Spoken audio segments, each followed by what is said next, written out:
ভক্তদের জন্য আনন্দঘন সুখবর দিলেন ছোট পর্দার জনপ্রিয় অভিনেত্রী সালহা খানম নাদিয়া। মা হয়েছেন তিনি।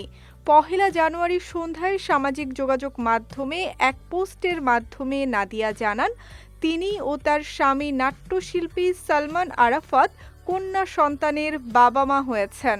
তাদের ঘর আলো করে এসেছে এক ফুটফুটে কন্যা। সুখবরটি জানাতে নাদিয়া একটি বেবি বাম্প ফটোশ্যুটের ছবি শেয়ার করেন। পোস্টে তিনি কৃতজ্ঞতা প্রকাশ করে লেখেন, আল্লাহর অশেষ রহমতে তারা একটি সুন্দর কন্যা সন্তান পেয়েছেন। নবজাতকের নাম রাখা হয়েছে মেহরোজ নূর সানাহ। সন্তানের জন্য দোয়া চেয়ে নাদিয়া লেখেন, আল্লাহ যেন তাকে হেফাজতে রাখেন, সঠিক পথ প্রদর্শন করেন এবং ঈমান, ভালোবাসা ও অফুরন্ত সুখে ভরিয়ে দেন। এদিকে ২০২৪ সালের জুন মাসে নাট্যশিল্পী সালমান আরাফাতের সঙ্গে বিবাহ বন্ধনে আবদ্ধ হন সালহা খানম নাদিয়া।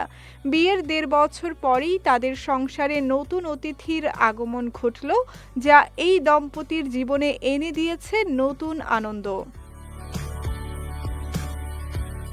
অন্যদিকে ২০০৮ সালে মডেলিংয়ের মাধ্যমে বিনোদন অঙ্গনে যাত্রা শুরু করেন নাদিয়া। গত ১.৫ দশকে তিনি ছোট পর্দার অন্যতম জনপ্রিয় অভিনেত্রী হিসেবে নিজেকে প্রতিষ্ঠিত করেছেন। পাশাপাশি ড্রেসিং টেবিল, আইসক্রিম ও রেড রামের মতো চলচ্চিত্রে অভিনয় করেও দর্শকপ্রিয়তা ও প্রশংসা কুড়িয়েছেন তিনি।